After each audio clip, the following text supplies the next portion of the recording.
नमस्ते दोस्तों, स्वागत है आपका मेरे संडे स्पेशल पॉडकास्ट में। और आज हम बात करने वाले हैं एक ऐसे चेहरे के बारे में जो टीवी से लेकर यूट्यूब पे छाया रहा। हम बात करने वाले हैं सैम के बारे में। लेकिन पिछले कुछ टाइम से एक सवाल सबके दिमाग में आ रहा है कि सैम के व्यूज़ इतने क्यों गिर रहे हैं, क्योंकि हर कमेंट सेक्शन में उन्हें इतनी नेगेटिविटी क्यों मिल रही है, इतना हेट का सामना आखिर करना क्यों पड़ रहा है, क्या रीजंस है ऐसे? क्या ऑडियंस उनसे बोर हो चुकी है या फिर ब्लॉगिंग का तरीका थोड़ा पुराना हो चुका है? क्या रीज़न है इसका? आज पूरा पोस्टमार्टम हम कर देंगे। तो चलिए फिर शुरू करते हैं। इस पॉडकास्ट में बने रहना और सब्सक्राइब करना बिल्कुल मत भूलना। जो पहला सेगमेंट है उसमें हम डिस्कस करने वाले हैं रूटीन। तो पहला कारण क्या हो सकती है? रूटीन। काफ़ी सालों से डेली व्लॉगिंग कर रही हैं, बहुत टाइम हो चुका है उनको, जबकि बहुत नया-नया था ये सब चीज़। लॉकडाउन में लोगों के पास कोई काम नहीं था, तो लोग ऐसे ही अपना टाइम पास करते थे व्लॉग्स देखकर।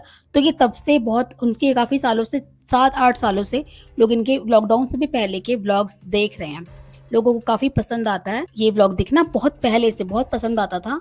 लेकिन अब काफ़ी सालों से करते-करते ना अब एक ही तरीका, एक ही रूटीन, वही डॉग्स, वही शॉपिंग, वही हेल्थ अपडेट्स देख-देख कर ऑडियंस में ना सैचुरेशन आ गया है। और जब कंटेंट रेपिटेटिव हो जाता है ना, तब लॉयल जो व्यूअर्स होते हैं ना, वो भी स्किप करना चालू कर देते हैं। और दूसरा बड़ा रीज़न हो सकता है जो नेगेटिविटी जिस वजह से फैल रही है, वो है उनकी हेल्थ और उनके पर्सनल स्ट्रगल्स के बारे में बार-बार बोलना। ठीक है, एनालिसिस ये है कि उसने अपनी आईवीएफ जर्नी और हेल्थ इश्यूज जो शेयर किए हैं ताकि लोग कनेक्ट करें।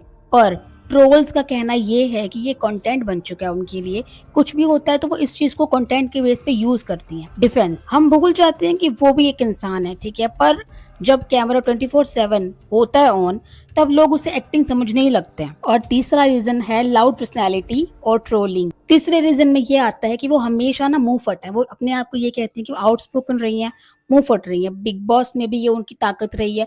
इस वजह से उनको उस वक्त भी काफी नेगेटिविटी झेलनी पड़ी थी, काफी ट्रोल का सामना उनको करना पड़ा था। पर व्लॉग्स में भी लोग इसे नेगेटिविटी ही कहते हैं। पॉइंट, आज की ऑडियंस ना एस्थेटिक और पीसफुल व्लॉग्स पसंद करती है, क्योंकि ऑलरेडी सबकी लाइफ में बहुत कुछ चल रहा होता है। क्योंकि वो थोड़ी लाउड है और रॉ है, जो शायद नए व्यूअर्स को टॉक्सिसिटी लगती है। कॉन्फ्लिक्ट, जब वो दूसरे सेलेब्स के बारे में बोलती हैं तब उनकी फैंडम्स जाके सैम को टारगेट करती हैं। और जब वो कई बार उनका कॉन्ट्रोडिक्टरी स्टेटमेंट आता है, जैसे वो पहले कुछ बोलती थी लेकिन आज वो खुद वही चीज कर रही है, तो ये हिपोक्रेसी लगती है लोगों को। अगला रीजन है हाई एक्सपेक्टेशंस वर्सेस रियलिटी। लोगों ने उन्हें बिग बॉस में एक फायर ब्रांड पर्सनालिटी की तरह देखा है। व्लॉग्स में जब वो एक नॉर्मल हाउसवाइफ की तरह दिखती हैं, तब कई बार उनकी स्पार्क मिसिंग लगती है। लेकिन लोगों को वो चीज़ काफ़ी पसंद आती थी जब वो खाना बनाती थी, कुकिंग व्लॉग्स होते थे, या फिर जब वो एकदम बहू वाले अवतार में आती है ना अपनी, तो लोगों ने उस अवतार को भी काफ़ी पसंद किया है। इस वजह से एंगेजमेंट काफ़ी बढ़ी है। लेकिन अब वो ड्रॉप हो रहा है क्योंकि वो सब मिसिंग है और अब वो वैसा नहीं करती हैं। अब उनकी पर्सनैलिटी बिल्कुल चेंज हो चुकी है। अगला रीज़न है रेंट वीडियोज़ ऑडियंस पर। अब वो ऐसा करने लग गई हैं कि अगर ऑडियंस उसको कुछ कहती है, कोई फीडबैक देती है या कुछ सजेशन देती है, तो वो उसको एक सजेशन की तरह, एक फीडबैक की तरह, एक कंस्ट्रक्टिव क्रिटिसिज्म की तरह नहीं लेती हैं। अब वो इसको एक हेट में कंसिडर करती हैं कि वो हेटर है। अब वो हर एक चीज़ को हेटर में मानती हैं और वो अब ऑडियंस पे ये चीज़ करने लग गई हैं कि तुम्हें क्या मतलब है। और ये सब तब हुआ जब उनकी प्रेगनेंसी की न्यूज़ आई और लोगों को ये मैं लोगों ने फैलाई कि लोगों को लगा, लोगों ने देख लिया था व्लॉग्स में कि शायद ये प्रेग्नेंट है, तो लोग बोलने लग गए, लिखने लग गए कि आप अपना ध्यान रखो, आप शायद प्रेग्नेंट हो, ये वो। तब इन्होंने आकर ये बोला सबको कि तुम होते कौन हो? तुम क्या मतलब है? जब मुझे बताना होगा मैं बता दूँगी वो। तब उस पॉइंट से ऐसा हुआ था कि जो लोग इनकी मतलब जो कंसर्न में बोल रहे, केयर करना चाह रहे हैं, उन्हीं को इन्होंने आके ऐसे बोल दिया। और हालाँकि अब ये हर बार ऐसे बोलती हैं। अब कुछ भी इंसान कमेंट करता है, कोई भी लोग कमेंट करते हैं कमेंट सेक्शन में, तो बहुत गुस्से में, बहुत बदतमीज़ी से रिप्लाई करती हैं उसको। और इनके जो लोग हैं, जो भी इनको बहुत ब्लाइंडली जो इन पर विश्वास करते हैं या फिर इनको देखते हैं, वो भी जा के कमेंट्स करते हैं, तो लोगों का ना मन खट्टा-सा हो जाता है एक बारी में, अगर बार-बार ऐसा होता है तो। और अगला रीज़न है बार-बार डिसरिस्पेक्ट करना, जैसे अपने इन-लॉज़ की या किसी की भी। मुँह फट होने के नाते कहती हैं कि मैं मुँह फट हूँ, आउटस्पोकन, मतलब जैसे मैं कुछ भी बोल देती हूँ, स्ट्रेट फॉरवर्ड हूँ। लेकिन वो कई बार बदतमीज़ी कहलाती है। एक लाइन जब क्रॉस कर जाती है ना, तो फिर वो स्ट्रेट फॉरवर्डनेस नहीं होती, वो बदतमीज़ी बन जाती है। तो ऐसा ही कई बार ये कर चुकी है अपने इन-लॉज़ के साथ, जो लोगों को देखकर अच्छा नहीं लगता है। और अगला रीज़न है अपने जो डॉग्स की डेथ्स को मोनेटाइज़ करना, उससे पैसे कमाना। लोगों को ये चीज़, पर्सनली मुझे भी ये चीज़ बिल्कुल भी पसंद नहीं आती है इनकी, जो ये हर चीज़ को मोनेटाइज़ कर देती हैं।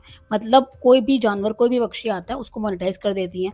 प्लस ये खुद नॉन वेजिटेरियन है। नॉन वेजिटेरियन होना मैं ये नहीं कहती कि आप खाओ या फिर आप नहीं खाओ, बट अगर आप गाना गा रहे हो कि आप वेजिटेरियन हो, किसी के पॉडकास्ट में जाकर, सना के पॉडकास्ट में जाकर आपने यही बोला कि अब हमारे घर पे बनता नहीं है और हम खाते नहीं हैं, तो बनता किस लिए जब हमने खाना ही छोड़ दिया। और फिर दिखाया जाता है निकी मेड के ज़रिए एक्सपोज़ किया जाता है, मतलब बाय मिस्टेक हो जाता है, उसको पता नहीं होगा, तो ये दिखाया जाता है कि वो इनके लिए नॉन-वेज बना रही थी और ये खा रही थी, इनके घर पे बनता है। तो उसके बारे में इन्होंने जनता को कोई भी जवाब नहीं दिया और ऊपर से उसका चैनल भी डिलीट करवा दिया इनकी हाउस हेल्प का। तो लोगों में उस चीज़ का भी गुस्सा है, लोगों ने वो चीज़ भी पकड़ी। और जो ये अपने डॉग्स की या किसी की भी कुछ भी होता है ना, डॉग की, बिल्ली की, किसी की भी डेथ को ये मोनेटाइज़ करती हैं, थंबनेल लगाती हैं, वीडियो बनाती हैं और आप वीडियो बना के डाल दो लेकिन आप उसको मोनेटाइज़ भी करती हो। तो लोगों को ये चीज़ भी बहुत ज़्यादा दिल पे लगती है। कुछ-कुछ लोगों को ये समझ में आता है। और अगला रीज़न ये है कि इनका जो कॉफ़ी के लिए लोग इनको भी कहते हैं ना कि आप कम कर दो, आपको अगर कंसीव करना है या कुछ भी ऐसे, क्योंकि एक्सेसिव तो कोई भी चीज़ अच्छी नहीं होती है। किसी भी चीज़ की अति या बेहद मात्रा में, ज़्यादा मात्रा में कोई भी चीज़ अच्छी नहीं होती है। तो लोगों ने इनको कंसर्न करने के लिए, इनका लोगों को फ़िक्र है, इसलिए कॉफ़ी के लिए बोलती हैं। आज भी ये बहुत सारी कॉफ़ी पीती हैं। व्लॉग्स में अगर डॉग्स और कॉफ़ी को हटा दें तो कोई भी कंटेंट नहीं बचता है। एक वक़्त था जब इनका मिलियन में व्यूज़ आते थे हर व्लॉग पे, चाहे वो नॉर्मल भी हो, चाहे फिर वो कोई फेस्टिवल हो, मिलियंस में व्यूज़ जाते थे। लेकिन अब इनका डिजिटल एरा क्या खत्म हो रहा है, आपको ऐसा लगता है? क्योंकि धीरे-धीरे ना लोग 2 लाख पे व्यूज़ आते हैं, 2.5 लाख पे व्यूज़ आते हैं, कमेंट्स आते हैं 300-400, पहले कमेंट्स भी बहुत आते थे, लेकिन अब वो वैसा नहीं आ रहा है। तो ऐसा पर्सनली लोगों में ये लगता है कि वो शायद अब देखना पसंद नहीं करते हैं, वही रिपिटेटिव कंटेंट की वजह से। और लास्ट जो कॉमन रीज़न है वो है कॉम्पिटिशन।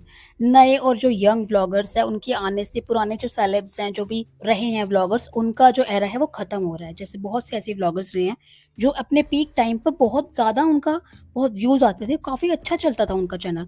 बट आज उनकी गुमनामी में है, उनके व्लॉग्स नहीं पता चलते हैं, कोई देख बहुत कम लोग देखते हैं, बहुत ही कम व्यूज़ आते हैं उनके। वो हैं, एग्ज़िस्ट तो करते हैं, बट उतने व्यूज़ नहीं आते क्योंकि उनकी जगह इन्फ्लुएंसर्स ने ले ली है, बहुत सारे और नए व्लॉगर्स ने ले ली है, क्योंकि आजकल हर एक कोई व्लॉग कर रहा है, तो उसने उनकी जगह ले ली है। इस वजह से भी कॉम्पिटिशन है और इस वजह से भी व्लॉगिंग में व्यूज़ में फ़र्क पड़ता है। अब बात करते हैं मेरी पर्सनल ओपिनियन की, मुझे क्या लगता है, या फिर आप भी अपना ओपिनियन ज़रूर बताना।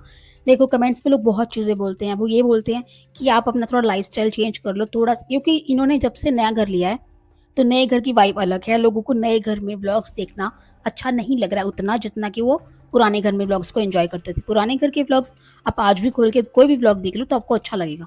पर जब से नए घर में आए हैं तब से ये सब ज़्यादा बढ़ चुका है और लोग बहुत कुछ बोलते हैं कि अपनी ड्रेसिंग चेंज करो, अपना नेचर चेंज करो, खाने-पीने के लिए वो स्ट्रिक्ट बहुत डाइट कर रही हैं। तो लोग उनको उसके लिए भी सजेशंस देते रहते हैं, लेकिन वो ऑडियंस की नहीं सुनती है क्योंकि उन्हें कोई मतलब नहीं है ऑडियंस क्या कह रही है।